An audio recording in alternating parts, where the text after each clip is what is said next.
Hello, everyone, and welcome to today's virtual event, which marks the launch of the story of the Promoting Life Together Collaborative, a two-part virtual learning series.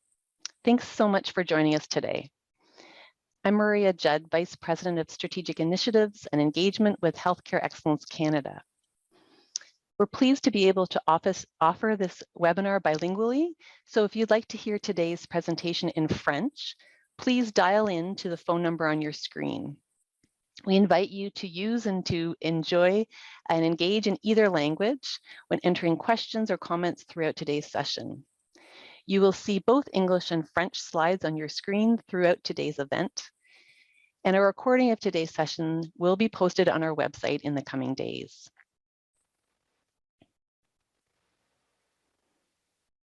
In a moment, we're going to share a photo with you that was taken before a sunrise ceremony in Thompson, Manitoba, during a meeting of the Promoting Life Together Collaborative. Members of the Northern Indigenous Health Team and members from the team from Thompson gathered together and began their journey in ceremony. And to ensure that our virtual event today begins in a good way and in ceremony, I'm going to invite Carol Hopkins to open us in prayer. Over to you, please, Carol.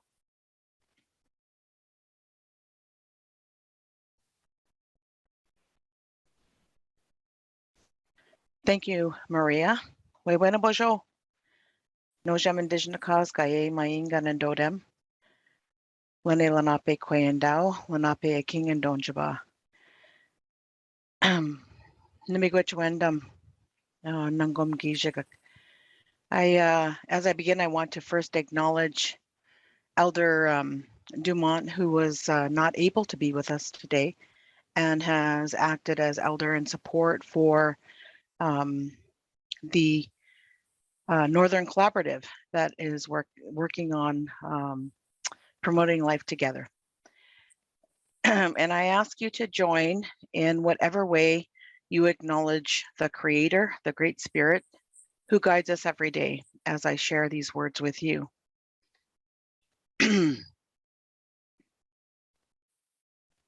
Abojo bijamanado, mamawi gichamanado. Amigwachago ginga kenegego gigi kandan, ginga kenegego gigi kijiton. Amigwachago ginanandaman gaja o binagate ebe onjada the bakaka sega ki. Amigwachago ginganwendaman anishinabe bematsuin. Nimikwenama gokumis baneg mishomus baneg. Meanwhile, Oma Bimo Seoma a king. Meanwhile, the Shah Niwen Gokumisananeko Widakea Niwen Ishkwan Deming. Amigwatriko Gin Waban Nokumis. Gingana Wendaman Shkibi Matsuin. Meanwhile, the Shah Yao Jawan Nokumis. Amigwatriko Gingana Wendaman. Shkibi Matsuin. Meanwhile, Anjabe Matsuin. Meanwhile, the Shah Yao Gokumisananeko Widakea.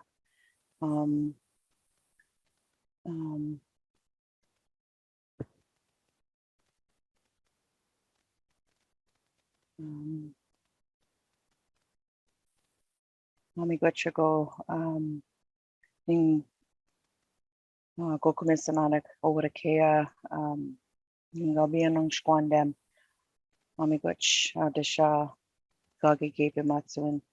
Meanwhile, Nakana Zero over the Kea Giwin Squandem Amigwachago Gingana Wandaman Anjabe Matsuin. Meanwhile, no chamo win. And make which we go the Shah.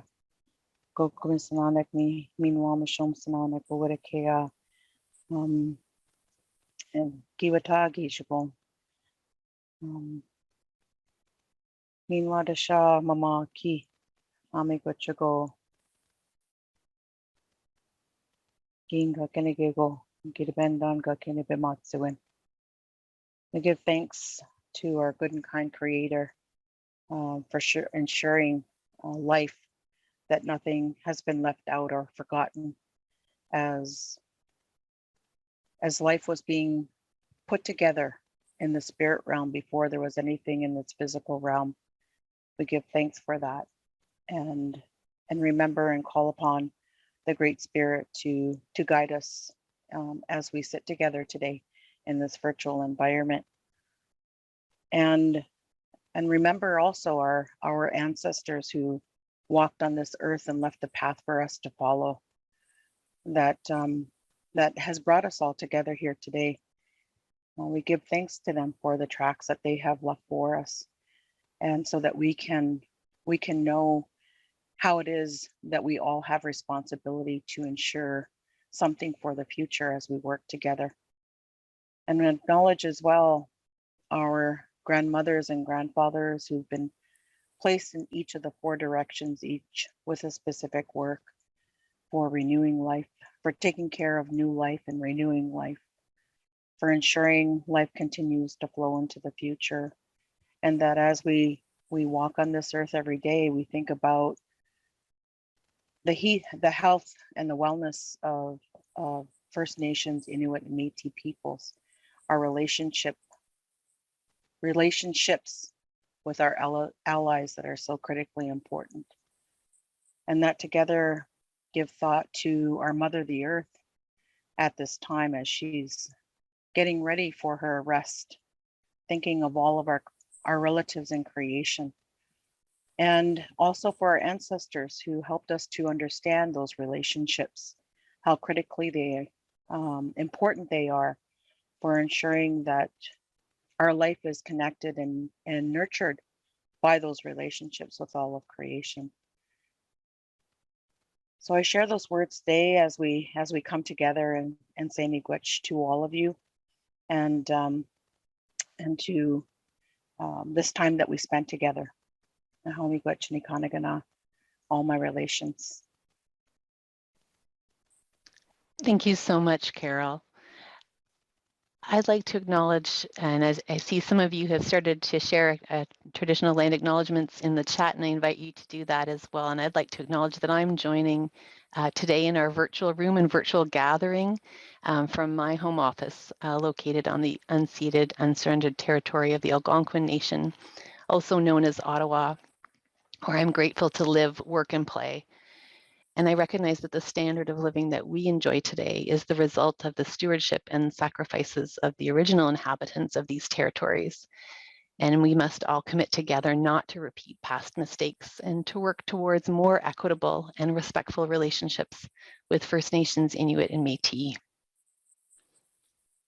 I was talking recently with my kids over dinner about why they often hear land acknowledgements on the announcements at their school, and why they often hear me sharing a land acknowledgement as I'm opening meetings. And we're talking about that reconciliation is about action, and that sharing a land acknowledgement is a small but an act of reconciliation, and that truth and reconciliation is an ongoing journey happening across our country. And we're really honored to be hosting today's session with our partners. And as an organization, as Healthcare Excellence Canada, we're committed to being guided by First Nations, Inuit, and Métis people in our reconciliation and learning journey. And we recognize that we are still learning how to respectfully support reconciliation efforts and to develop meaningful and reciprocal relationships and partnerships with First Nations, Inuit, and Métis governments, organizations, communities, and people. Invite you to take a moment to picture yourself in this virtual room. We have people joining from coast to coast to coast. Please invite yourself to introduce yourself on the chat, and if you feel comfortable, to share a land acknowledgement from the territory and the land that you're joining from. Here behind the scenes at Healthcare Excellence Canada, we are joined by staff from our Northern and Indigenous Health Team, Kaylee O'Connor and Michaela Leib, who will be operating our chat box today, and our wonderful producer, Sheena Powell. I also want to share that we have a diverse group of people joining today's session from coast to coast to coast, many people, and you can picture kind of a map of our country, many people who are joining from the Northwest Territories, from the Yukon, from British Columbia, from Alberta, from Saskatchewan, from Manitoba, from Ontario, from New Brunswick, and Nova Scotia. And people have shared that they come from different sectors and wear different hats and have different roles, including, that of an administrator, consultants, nurses, researchers, quality improvement specialists, allied healthcare providers, Indigenous leaders, patients, families, and people with lived experiences. So thank you all for sharing your time and joining us today. And a huge thanks to our panel and our guests who will introduce themselves in a moment.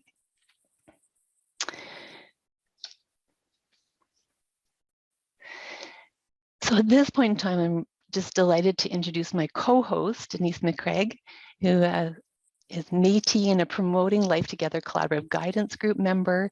She's been a coach and a member to a number of the teams in the collaborative that you'll hear about today. And Denise, I'm just so thankful for your help in planning today's session and the journey to today, and for you sharing your reflections and experiences with us today. So over to you to introduce yourself. Merci, Maria. Bun Matan, Denise McCraig, Shinnecock. Good day, I'm Denise McCraig. I'm a member of the Métis Nation, and I have the great honor of living in Secwepemc, or Shuswap territory, specifically Kamloops to Secwepemc, Kamloops, British Columbia.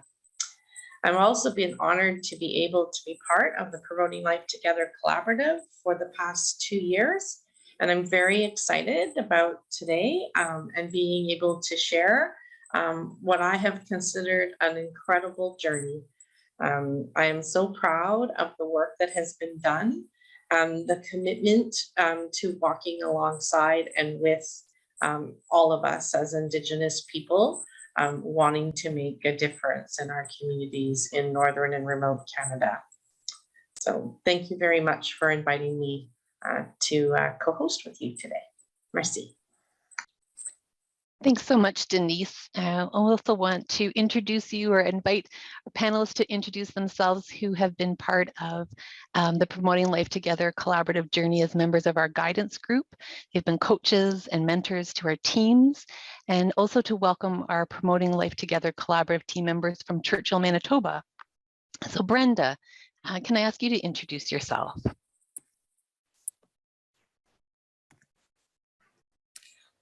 Good morning. Ani Bojo, Waps Kwestijnakaz, Magisi Dodem, Oki Kanda Tunjaba, Anishinaabe Yandao, Debendigo Saking. I apologize. There apparently is a bit of a whistle happening. I can hear it, and so I'm sorry to everybody. I'm not sure why. It may be because somebody's got their... Maria, I wonder if you're able to put yourself on mute. That might help me. Thanks, Brenda. I think I'm on mute, but maybe we can ask our producers behind the scenes if there's any additional assistance. We can still hear you and a bit of the whistle, so I think we'll be okay. Thank you. I'll just say that I'm the Chief Executive Officer of First Peoples Wellness Circle, and I've been part of the guidance group as well as a coach for a team in Ontario. I'm happy to join you today. Thanks so much, Brenda. And Carol Hopkins, we've heard from you already. Thank you so much for opening us in a good way, and now an opportunity to introduce yourself. I won't repeat my traditional introduction, but I'll just say that I'm joining you from the Delaware Nation at Moraviantown in southwestern Ontario, which is the host for the head office of the Thunderbird Partnership Foundation, is also the community that I come from and where I live. My father's family is from the Munsee Delaware First Nation just outside of London, Ontario. And I'm the CEO of Thunderbird Partnership Foundation. Happy to be here today. Miigwech. Nishik. Thanks so much, Carol. And Jason, over to you to introduce yourself. Hi, everyone. I'm Jason Claintra. I'm the Executive Director of the Churchill Health Center. I'm here with my colleague, Jill. We're at the Churchill Health Center, which is on Treaty 5 territory. And it's the traditional lands of the Inuit, Dene, and Cree people and part of the Métis homeland. So I'm just mentioning this in part of the spirit of reconciliation and out of the respect of the treaty and the contributions of the Indigenous people that made in our community. I should warn everyone, I talk fast, and once I get going, I talk a lot. So if the facilitators cut me off, it's totally my fault. And you'll see me and Jill kind of switch in and out here. We are in our boardroom, and that is real behind me. It's not a fake background. So looking forward to sharing some of our successes as well as some of our future opportunities with you. And it's going to be a great conversation. Thanks so much, Jason. And if Jill's there, did you want to introduce Yeah. yourself as well? Fantastic. Hi, I'm Jill Larkin. I'm a Métis citizen. I'm currently working as the manager of the Warrior Caregiver program at the Churchill Health Center. But when I became involved with the collaborative, I was working for Parks Canada, and I was also representing the community on the PLT collaborative team. Thank you. Thanks so much, Jill, and a huge welcome and thanks to all of our panel members. Really looking forward to today's discussion and the opportunity to hear from them and to share with you, lessons learned during this collaborative journey over a period of 2 years, as Denise mentioned, about relationship and partnership building within the collaborative, and also organizational readiness of a non-Indigenous health organization and health organizations to do this work together. So these are our objectives for today. We're going to discuss some of the key elements that really supported the development of meaningful relationships and partnerships between Indigenous communities and organizations and mainstream health organizations. We're going to consider some of the lessons learned for understanding organizational readiness to support relational work that really encourages reciprocity. And we're going to discuss from a community perspective how trust was built to foster engagement and partnerships, leading to culturally appropriate and community-driven life promotion and promoting activities.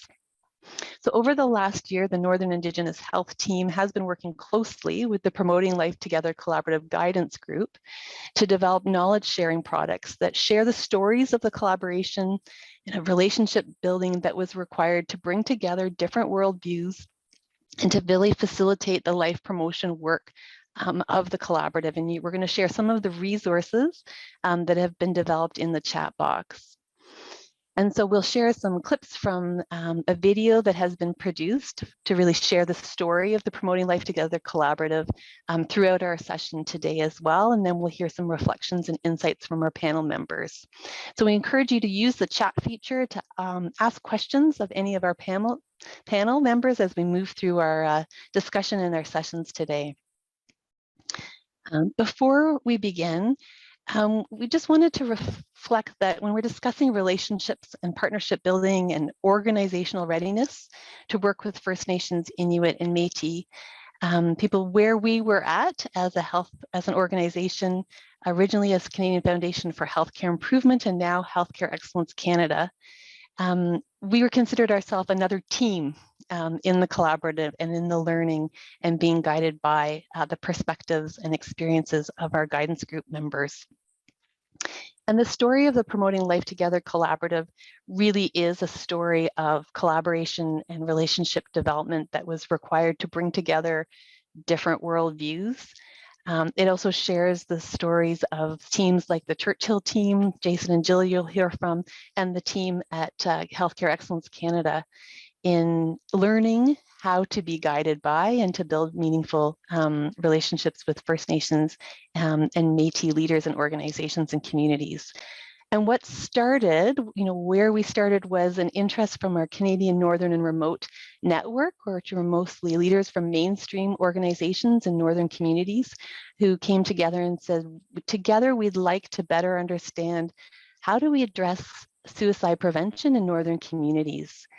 And through development of relationships and listening to and being guided by perspectives of our First Nations and Métis partners, this shift to promoting life together was really a paradigm shift for many people in terms of where we started and how we journeyed and the focus that has led to some of the stories you're going to hear today. And so I think one of our reflections as the host organization is the learning we had and the openness to truly deeply listening and seeking to understand in new ways. And we're so thankful for those who have journeyed alongside of us.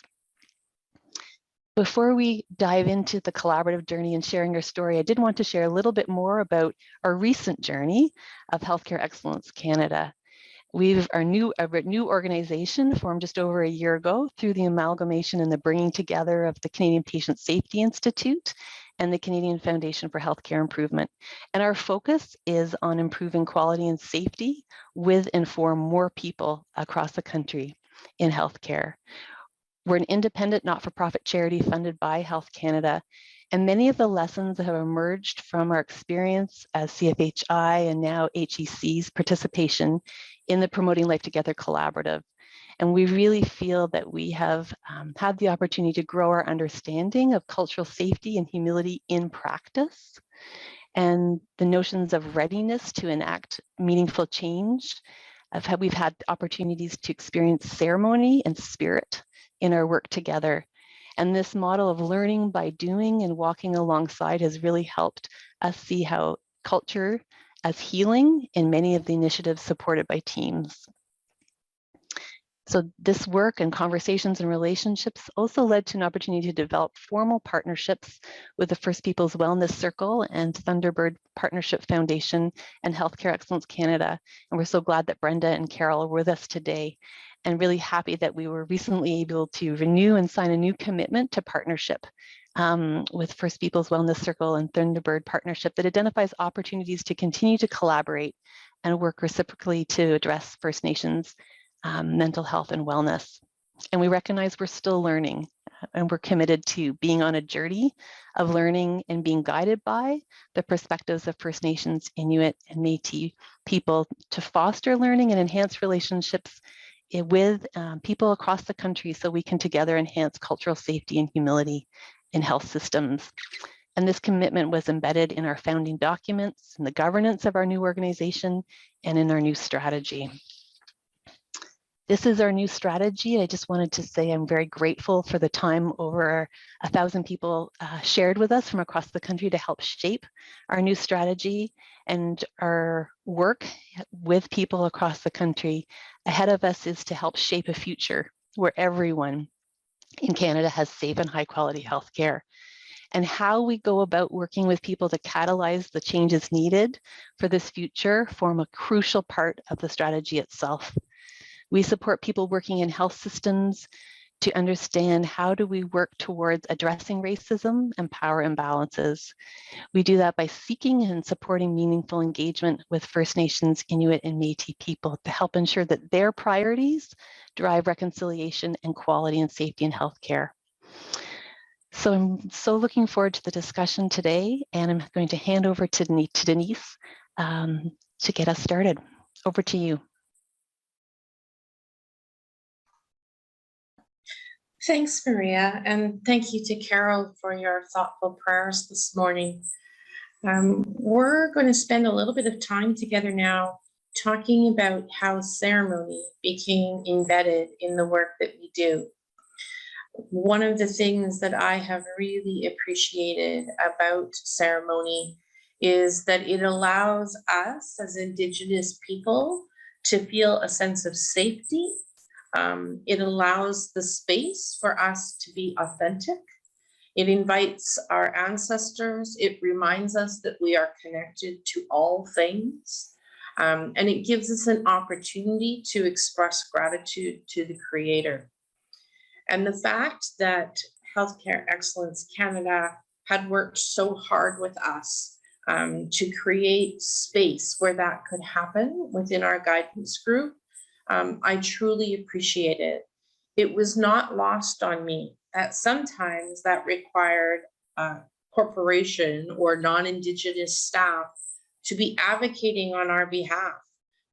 Things like shutting down the HVAC systems in buildings where we wanted to smudge or needed to smudge. It meant being open about who they were as their whole selves, not just the title that they carried in the work that they did or the responsibilities that they had through their work at the corporation, but really taking those opportunities after prayer to Creator to share who we were as whole people, our connections to our families, to our own lived experiences and histories became paramount to the way in which we move forward. So I'm going to invite us now to watch a clip of our spiritual advisor, Albert Dumont, speaking about ceremony.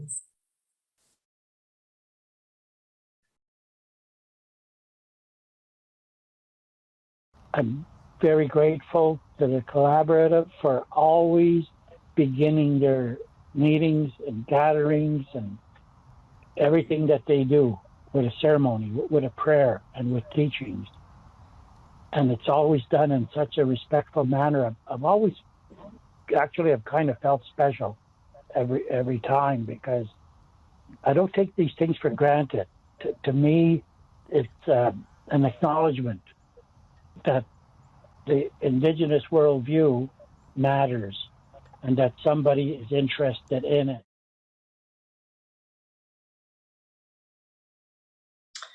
So I'd like to build a little bit on what Albert has just shared in the video, and just reflect on how generous Albert himself was as our spiritual advisor.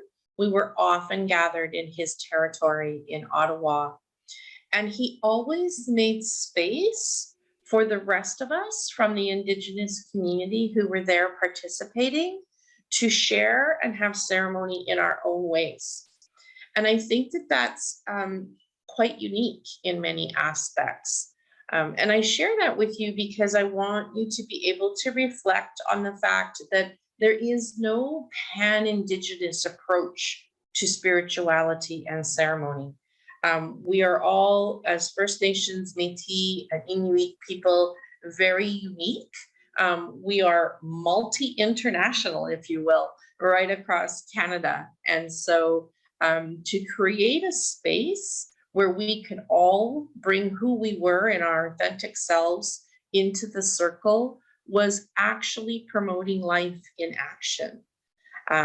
It was creating reciprocity, ethical space, and a place of belonging. And it allowed us to live our purpose and be our authentic selves, which was foundational to the truth sharing required for reciprocity to be built. I also had the great honor of being a coach to a few of the projects that came out of the Promoting Life Together Collaborative.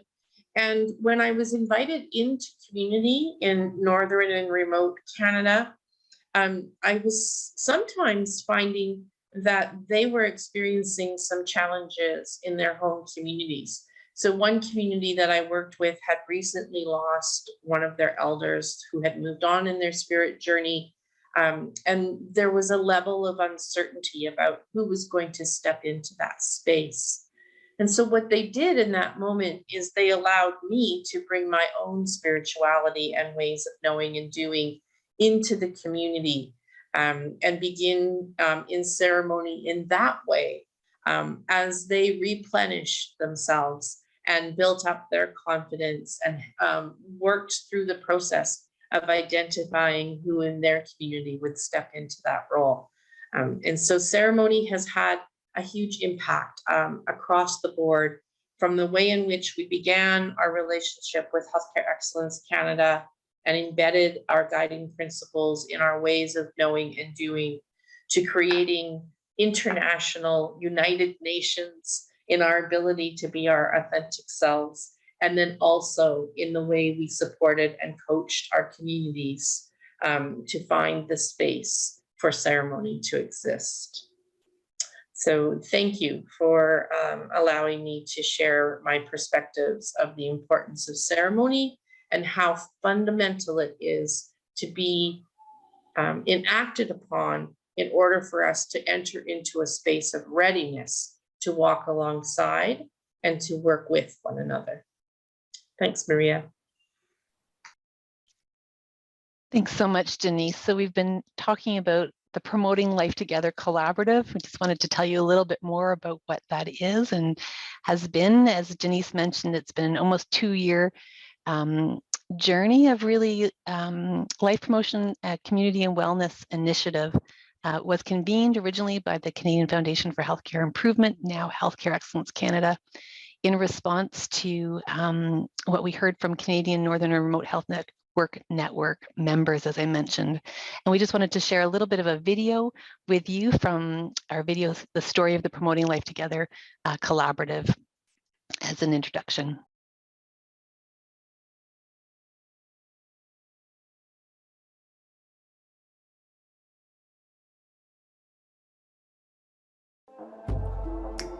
The Promoting Life Together Collaborative brought together teams from coast to coast to support the development of meaningful partnerships between regional health organizations and Indigenous communities to develop life promotion initiatives. 6 teams from across northern and remote regions in British Columbia, Alberta, Ontario, Newfoundland, and 2 teams in Manitoba participated in the collaborative. As the convener of this initiative, our organization became the 7th team, as it became very apparent that we were also learning alongside all of the teams. This 19-month initiative included coaching for each team by experienced knowledge keepers and service providers who mentored the teams to enhance their capacity for relationship and partnership building with Indigenous organizations and communities. The Canadian Northern and Remote Health Network brings together Northern health leaders to enhance leadership and to provide opportunities for shared learning and collaboration.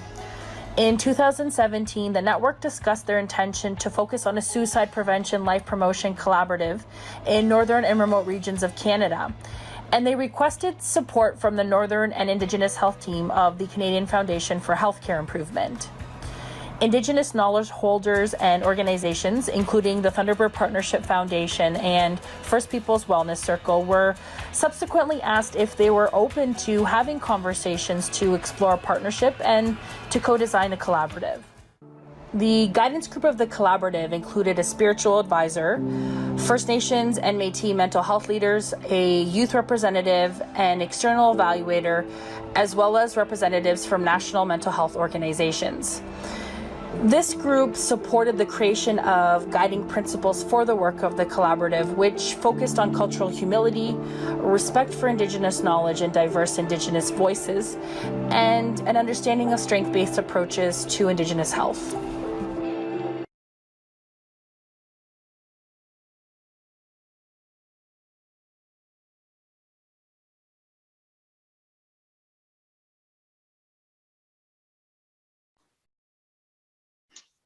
It was a bit of an introduction to the collaborative, and you saw some of the pictures of the teams gathering together. And I just have this moment of, I know many of us are still virtual and not traveling and gathering in the same way we did pre-pandemic. So just lovely to see those, and we look forward as we move through the pandemic to gathering in different ways again.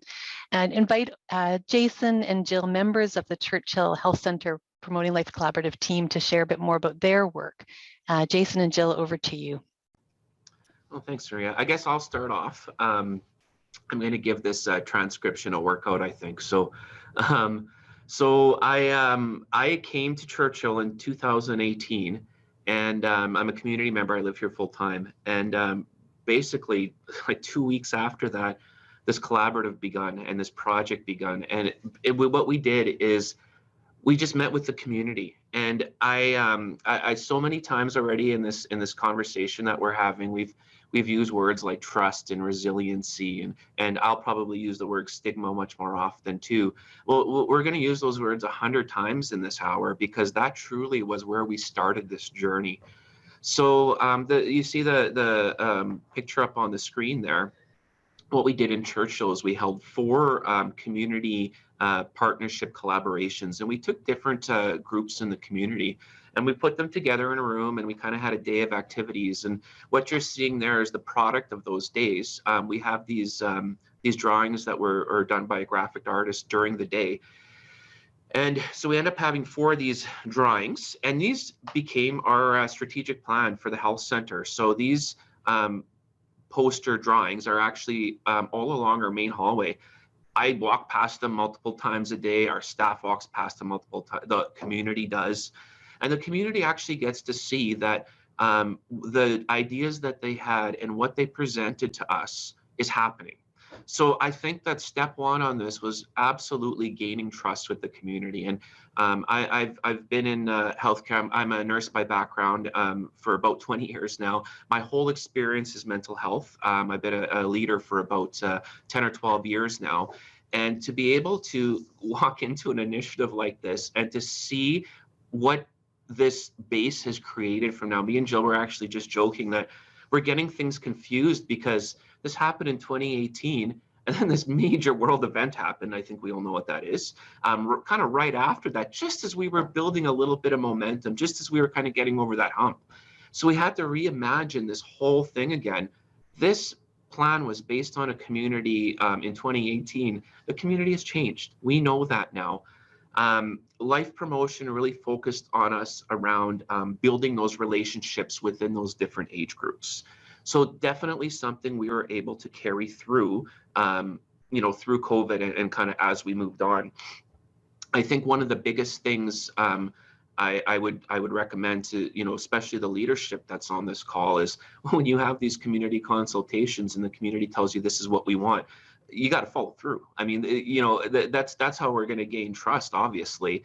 And there was stuff on there that was quite outside the box that we followed through on. Like we had a feast for all the elders in the community, a feast and a dance that all of us, I guess I'm 40, but all of us young youth put on. And that was just to celebrate them. We did all the work. All they had to do was show up, and the trust that we were able to build off that, and the conversations I even had that night with the elders, all of a sudden just put them in a different light. Then we were able to take the younger group and start having greater conversations with those 2 groups together. And that led to our a mentored hunt. I believe there's a video coming up on that.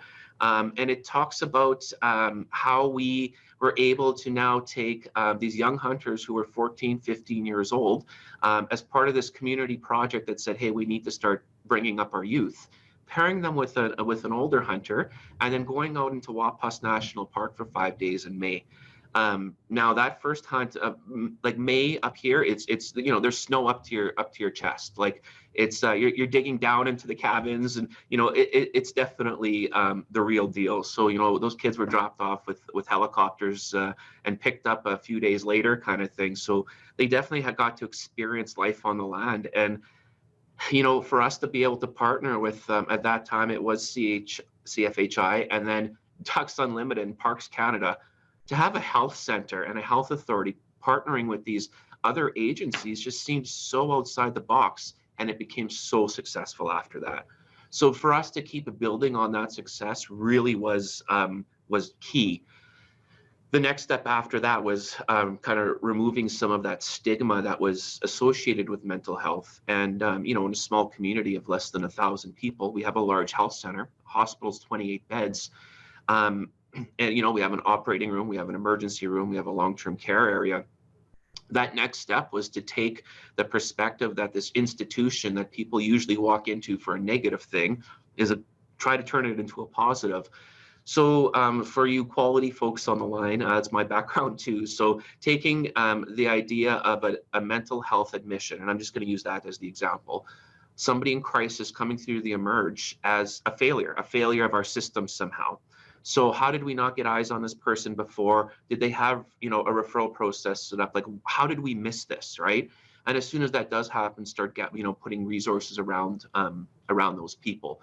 So the community asked for this. It was just such a simple perspective to look at, just like, what do you guys need? And we started building from there and building and building. And we started seeing the community become their own supporters in this initiative too. And that idea of us helping each other, all of a sudden we had kind of people coming up and said, hey, I'd like to, maybe run this type of program, or would you guys be interested in this? And I could tell you during the COVID, the height of COVID, we were actually able to support, even after this project was gone, we obviously kept going. We were able to support the community. We created wellness packages. We did a week of wellness activities. We continue to do a Wednesday wellness walk where, we support maybe going out to, we have a shipwreck called the Ithaca during the summer. Hey, you need a bear guard. You need, you need people to organize that. And it was the community that started coming out and helping us with those initiatives. So to me, starting with trust, kind of getting rid of the stigma. And then the next part we're really into right now is building that resiliency. So the next piece, and what I as a healthcare leader look at building resiliency is spread. So we've tried to start spreading these ideas throughout these other Indigenous communities that are interested in being part of our land-based programming. And I think that one really successful piece of this is we had our initial consultations, as I mentioned, in 2018. And out of that, we've created a group called the Subarctic Friendship Circle. And that group is just made up of community members in Churchill that guide and direct our health center plans. So once we do something, we're going to come to them and we'd ask them, hey, what do you guys think of this? They're made up of community members, so they kind of guide that. And then we also have a knowledge keeper group that is made up of Dene, Métis, Inuit, and Cree individuals who further promote those Indigenous mental health activities and cultural activities, and the ones that are most powerful in our community. So that's where the resilience piece is. It kind of comes into the part that the community is now just directing their own healthcare in the end, and I'm just the facilitator and all of it as the health leader in the community. And that's kind of what really brought us together. It was just such a very simple idea, and I'm sure there's a lot of you out there nodding that we just asked everybody what they wanted, did that, and they improved. I mean, how simple could that possibly be? So how am I doing for time? I was going to mention one more thing, Marie. Am I good? Yeah, go ahead, Jason, Okay, and then we'll invite Jill too if she'd like to join. I want to just give you one more piece of this, and I do want to kind of give you a bit of a learning. And this is a piece that I wouldn't say we missed, but I think that we were focused on something over here and kind of maybe missed a little bit of something over here. We have the benefit at the health center here to actually have our own daycare, where it's our staff. We run the daycare. It's very unique, obviously, for a hospital to be doing that. And when we started this journey, our focus was on adults, obviously. And as we kind of started seeing this further and further, we started seeing kids as 18 and under, starting to come out and need more help. So we started bringing in some outside resources specifically to manage that under 18 group. And what we've seen, and this is also a product of COVID, but we also we've seen an increase. We went from, our social workers saying maybe 4 different kids over a quarter, over a year, to when we brought somebody in a 2-week period, there's 14 kids that she's seen, all different, So we definitely seen, okay, there's something happening here. There's a need. Again, part of that was from COVID. And I think part of that, and this is something that likely people would start seeing in their communities. And this is where my learning came from. Now that we've kind of hit all the groups of the spectrum, you're actually creating resources in the community. So you're getting more people that are reaching out to get help. So the number you've seen before and what you think is out there is wrong. It's probably double. I'm just using, I don't have that kind of data, but I could tell you that we, for COVID, the first year we've seen a 30% increase in mental health admissions. And as of this year, I had the stats until about March, we've seen another 20% increase. So a 50% increase in mental health resources being utilized once we put them in place since COVID. Again, there's a couple of things at play there, but the fact that we've reduced the stigma to the point where people are actually reaching out, getting help and getting better, they're now peer supporters within the community, building up that resiliency. So I'd say my learning from all that is, I don't want to say I missed the younger group, but once we started putting more resources into that younger group, we've seen a way better perspective across that mental health spectrum. Okay, that's totally all I'm going to say. That I'm going to leave it up to Jill now. I'll get out of the way here, okay?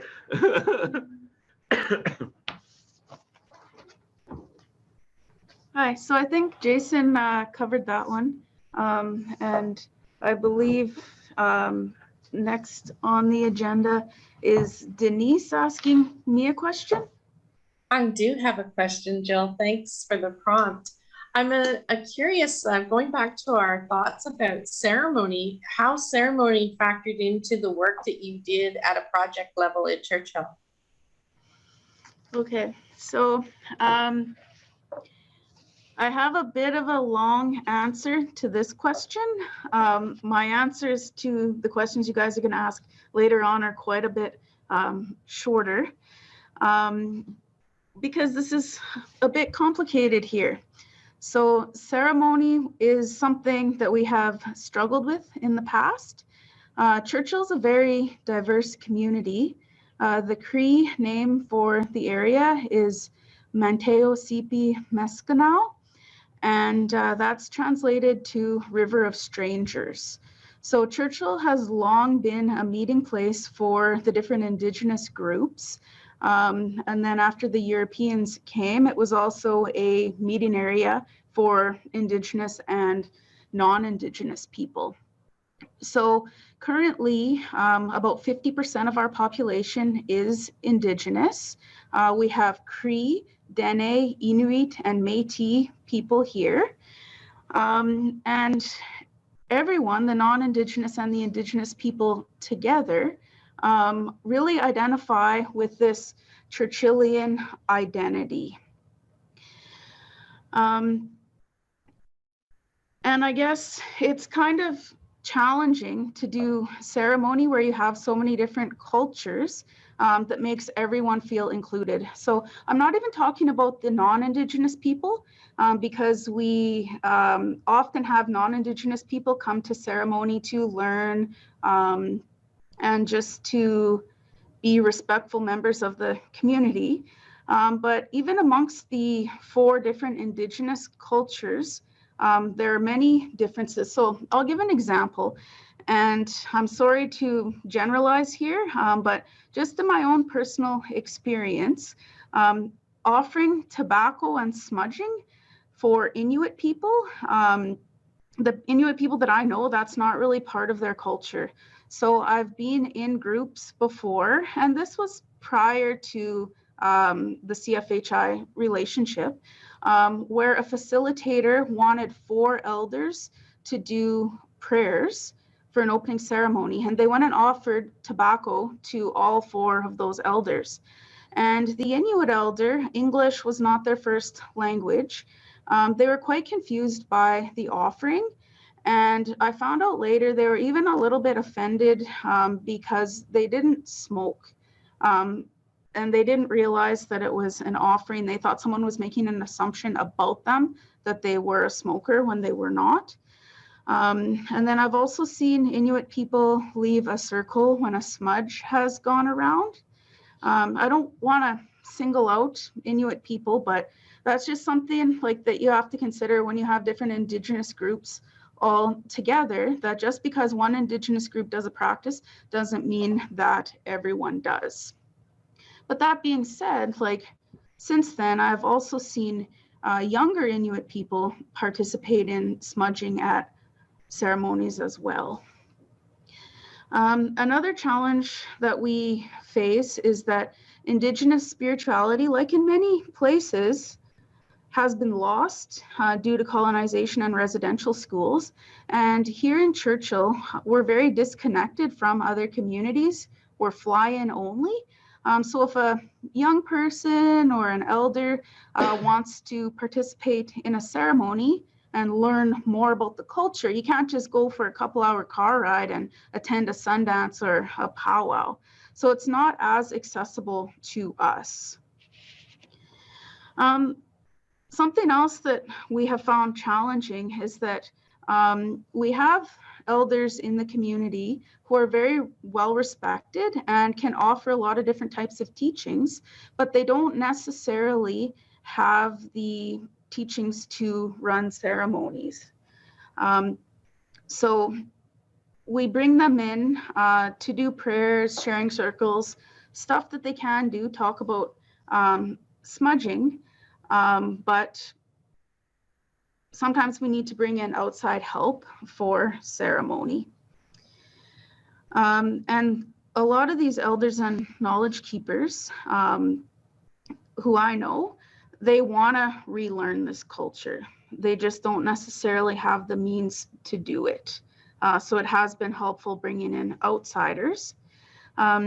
Another thing that's really neat that we observed, and we saw this in the community engagement sessions, that there were younger Indigenous people who grew up here, but didn't learn any culture, ceremony, spirituality here. They didn't start learning about it until they went away to university. So those people are coming back, and they're bringing back some of the teachings with them. I noticed we did a sweat lodge ceremony a couple weeks ago, and we had a Cree lady come to the ceremony, and she said that it was really her daughter, who's in Winnipeg right now at university, who really encouraged her to come to the sweat. And she was actually named in that ceremony. So that was pretty significant to her and her family, and her daughter was so proud. The local school is also doing a really good job with Indigenous teachings, and we hear a lot of stories about kids teaching their parents when they get home from school. And I guess another challenge we have, I mentioned that we like to bring in outside help for ceremony, but sometimes it's not super well received. I'll just give an example. More than one elder or knowledge keeper has come here and said, these are the 4 sacred medicines: tobacco, sage, sweetgrass, and cedar. Well, that even bothered me a little bit because 3 out of those 4 plants don't grow here. So how could those be the 4 sacred medicines? I'm not saying that they're not 4 sacred medicines, but it just bothered me that they were referred to as the 4 sacred medicines. And even sweetgrass, which does grow here, doesn't grow in abundance. And I have not really heard stories about elders harvesting it. But when we got everyone together in a room, and we did this with Kelly and Denise, and we've done it again since with other facilitators, online and also in person. When we get everyone together, it opens the door for conversation. So we would have Dene, Inuit, Cree, and Métis people there, and then maybe somebody would share, oh, their grandma did smudge. So that was part of their culture, but they didn't smudge with those 4 sacred medicines. They used moss instead. So I think it's really good to have these opportunities. Like, outsiders may not be bringing in stuff that fits perfectly with us, but when we bring people together, it's an opportunity to share and start to reclaim parts of people's cultures.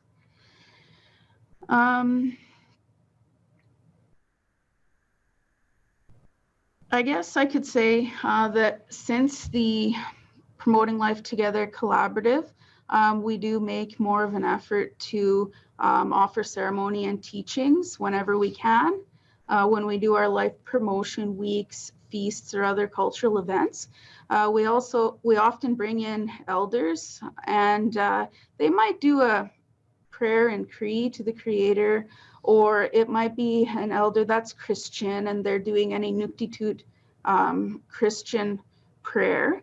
And that's okay. Like, there's diversity and we have to respect that diversity. But we just really make a point of making space for that elder to be a part of those events.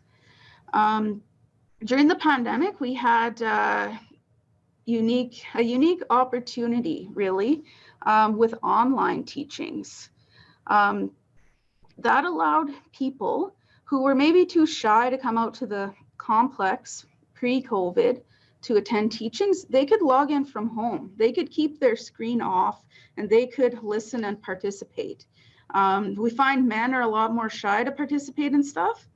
So we might have the wife logged in under her name, but then the husband sitting beside her and the son, and they're also hearing the teachings. And I talked to many community members that I had no idea they were even there because their screens were off, and they were telling me what they were getting out of the smudging workshops and the online medicine teachings. And the facilitator that we used for that really took a cross-cultural approach and had space for all the different cultures, Indigenous and non-Indigenous people to partake.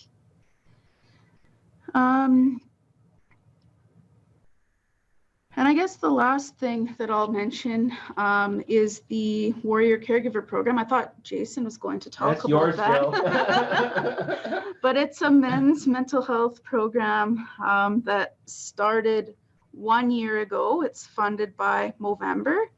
And we have a land-based component and then a men's group component. And we're doing a lot of culture just for men. And what we find is if we call an event a community event, only women show up. But if we call it a men's event, then we get men coming out.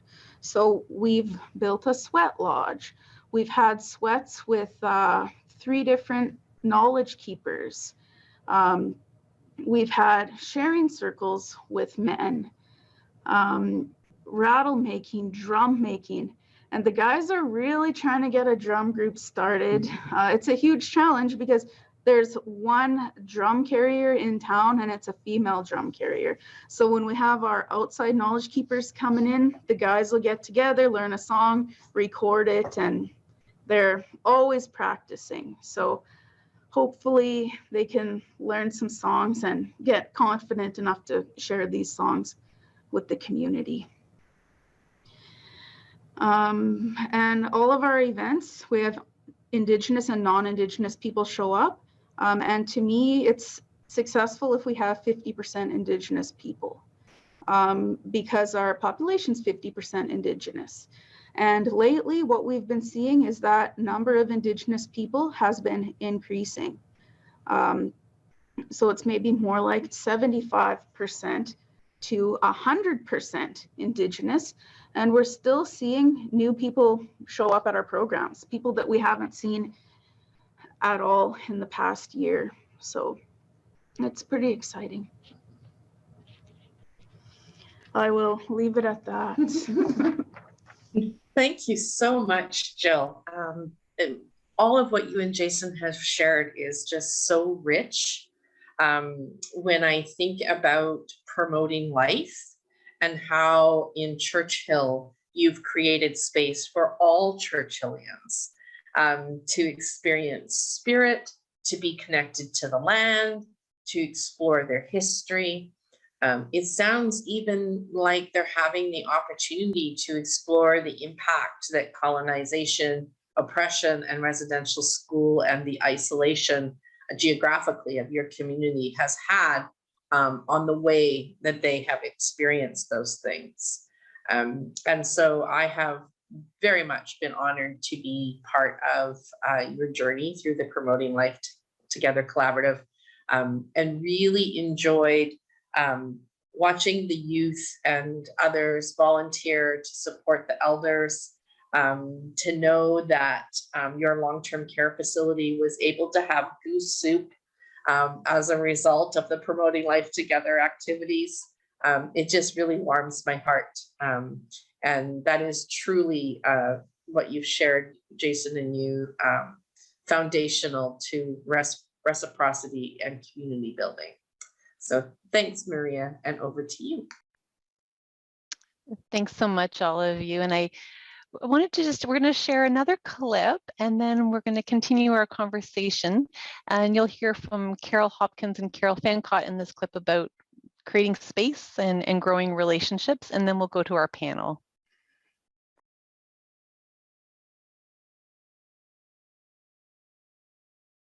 There was interest in working with CAHI to build relationships with provincial health authorities, and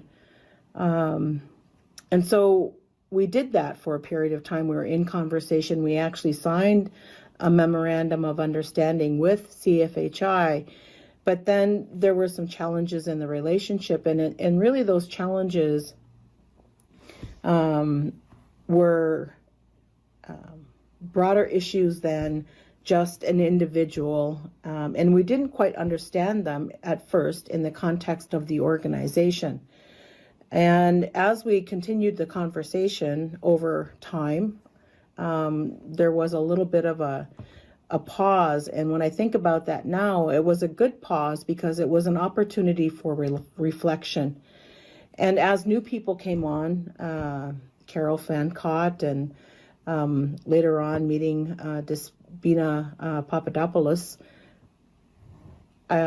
we had an opportunity to have further conversation about the relationship, about the partnership, and how to grow that, and to understand the different factors or variables that were part of every relationship. So whether it's a relationship between organizations or relationship between people, there are different factors and variables that are at play. And so the conversation really was about exploring those elements and trying to understand them. And one of the key things that I found critically important in our work together to reestablish the relationship with greater clarity is the genuine listening skills. And so oftentimes there would be conversations and then questions that maybe sometimes were asked with a little bit of shyness. Well, I was new to CFHI. I was new to this area, and I was very open to wanting to learn. And I didn't have any preconceived ideas about how we run collaboratives, how we run programming. It was truly, and I think our entire team, the Northern Indigenous Health team, was very open because this was the first collaborative that we were doing as a group in this area. And so again, going in without preconceived ways that we had to work, I think there was an element of freedom in that. And so that's the second piece of this key learning for me in re-entering a relationship and working on it is not letting fear hold you back, and making sure that when you are in a difficult place of understanding, that you simply say that. This is the way we've always done business, and we've heard that doesn't sit well. It doesn't accommodate, it doesn't respect, it doesn't reflect the values or the needs that you have expressed on behalf of First Nations people. Let's talk about that.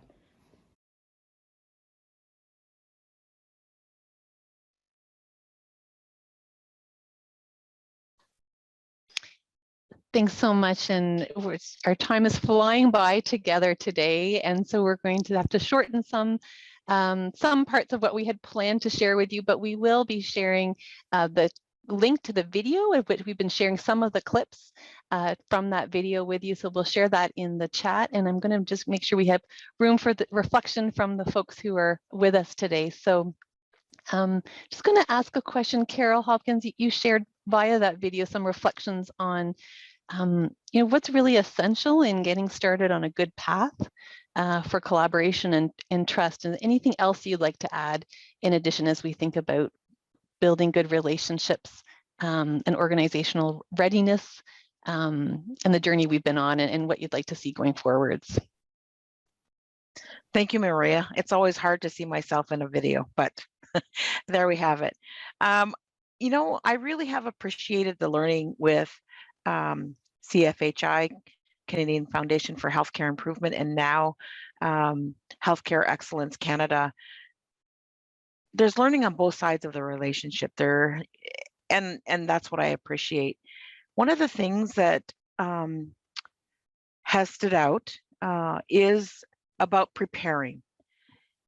As a family, you get ready for a new life. You don't wait, to the last minute when your relatives are coming, or you have a new baby coming, or there's something new in your life. You don't wait to the last minute, and then everything unfolds. You hope the best way. When we adequately prepare ourselves and those around us for those huge events in our life, and new life, a new baby in the family, whether it's adopted or, someone in the family gives birth, or you're going on a trip, like those are significant events, and you need to prepare. And I think about our relationships in that way, that we came together not really knowing each other and hoped for the best. And then we paused and we had to reflect. But what we did in that reflection is we prepared. How do we go ahead? And how do we understand each other? And I talk a lot about emotions. Fear comes up in emotions in new things. And fear is an important emotion because it causes us to pause, and it's important because it teaches us about safety. And it has many different faces: anxiety, anxious, it's along a spectrum. And so we have to pay attention to that as individuals representing an organization. Nervousness. I was a bit nervous when I said the prayer because the request came, just before we started, and I value the relationship, so I was a little bit nervous. We get nervous as human beings. It doesn't matter how many times we present or how many times we enter a conversation. So from those little things that we, sometimes just take for granted, maybe don't pay attention to entering a relationship that we hope will go someplace, just like Jason and Jill described when they were talking about the experience at Churchill. It was listening to understand and then preparing for a response. They didn't just hear and say, okay, great, we had great engagement. And that's what it was like with CFHI and now Healthcare Excellence Canada. We're preparing all the time. It's not just a one-time event. We move in, through the journey or through the relationship in different stages. It goes through stages of development. And so we're always preparing for what's next. That requires a conversation. And that's what I'd like to add. Thank you. Thanks so much, Carol. And, one of the things we've been in conversation about during the course of developing relationships, and as you said, pausing and reflecting and thinking about how do we prepare in a different way and in a good way going forwards as a non-Indigenous organization partnering with First Nation and Métis leaders and organizations, is this shared desire to be supporting, working with and for people towards health system transformation. And so I want to create a little bit of space today to share some more reflections and hear from our panel members on that. We have some of the video clip that's in the chat feature provides opportunities to hear some of the reflections from some of the members of our guidance group on that. But I want to turn over to Denise to ask some questions of our panel members as we think about transformation and health system transformation as a process, as a journey, rather than an outcome, and some of what you have to encourage us and challenge us as we all seek that with and for people. Over to you, Denise. Thanks, Maria. I'll ask Jill, I think, if you could sort of give some description of how Churchill moved into a place of readiness to do this work.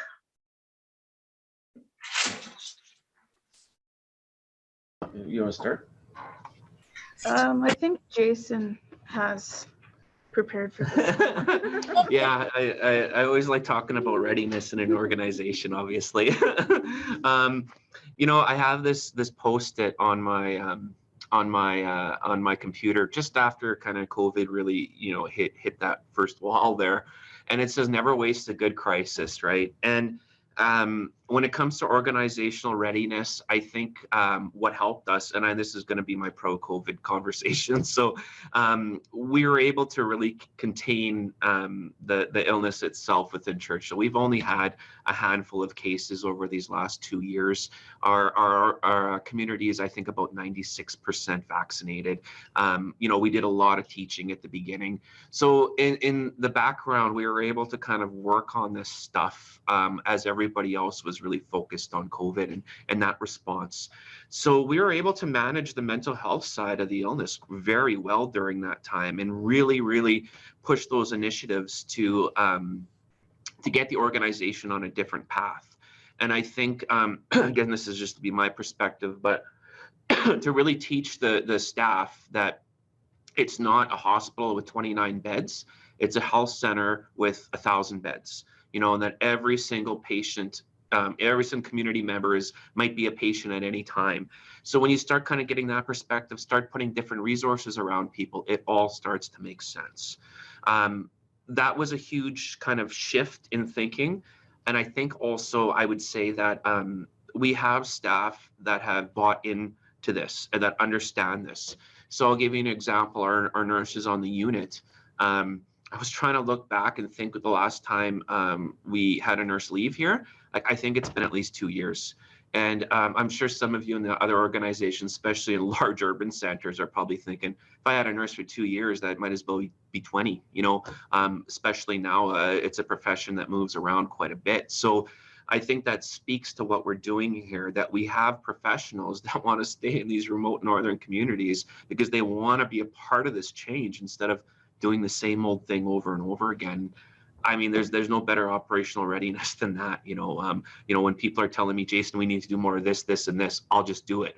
Well, I mean, okay, that's we're working together then, you know.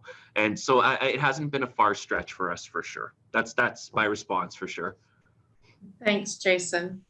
Brenda, I'd like to go to you and just ask if you could speak a little bit to the process of reconciliation, partnership development, and health transformation. Sure. Thanks very much, Denise. I think in the work that we did, you know, I'm hearing from our panelists about, you know, not having preconceived notions and addressing fears and being open and you know, looking at doing things differently. And in the work that we did, we really had to talk at the beginning about making space for Indigenous knowledge and Indigenous worldview. And so there was a lot of conversation before the collaboratives got started about acknowledging and recognizing the validity of Indigenous knowledge and how Indigenous knowledge really does support well-being. And when it supports well-being, we move towards promoting life and we move away from a deficits-based model of talking about suicide prevention.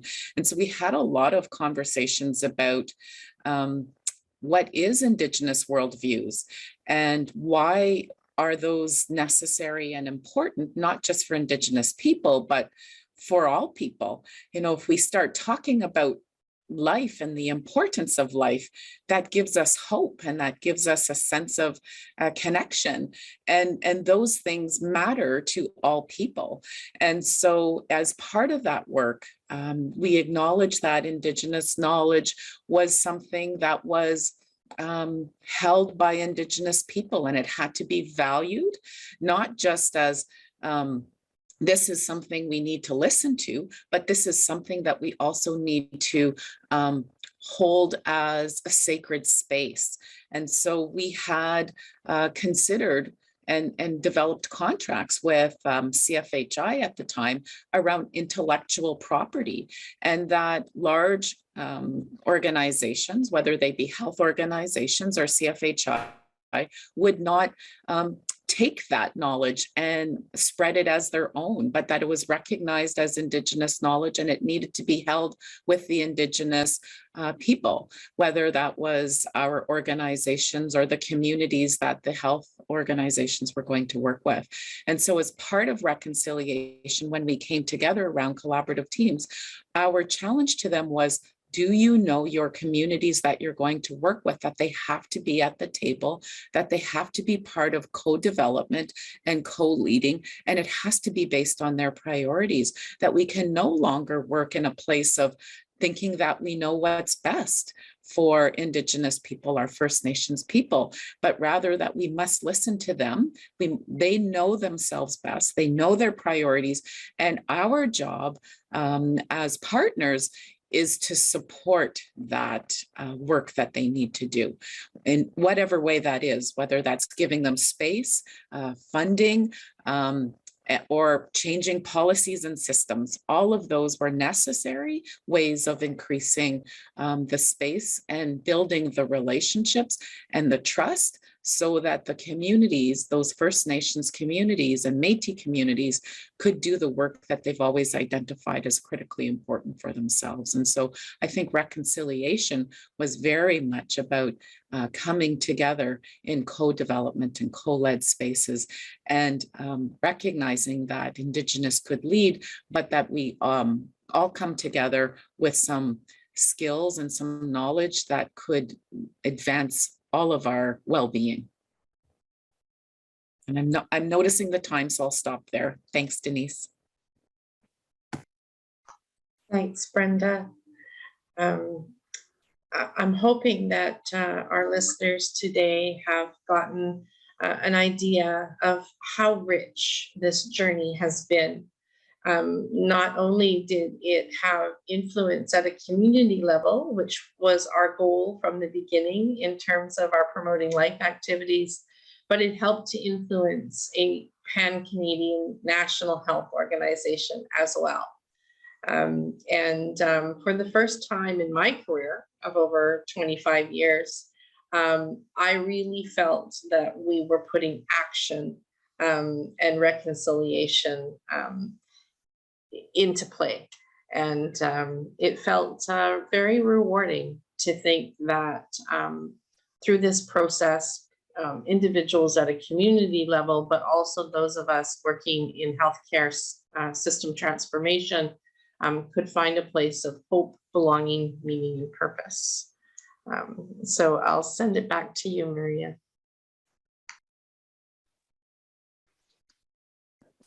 Thanks so much, Denise. I think that's a wonderful reflection of the journey that many of us have been on. I am aware of time, and there's so much more to share. So I want to encourage folks to listen to the fuller story and stories, which are available on our website. There's interviews with each of the members of the guidance group for the Promoting Life Together Collaborative, as well as the longer video of the story. We've shared a few of the clips with you today. Just as we go to wrap up in a moment, Carol Hopkins, I just wanted to invite you if there's any other reflections you wanted to share with us.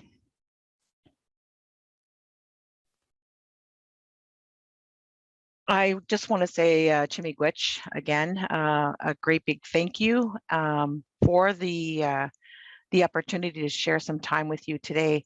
And I value the conversation on relationships.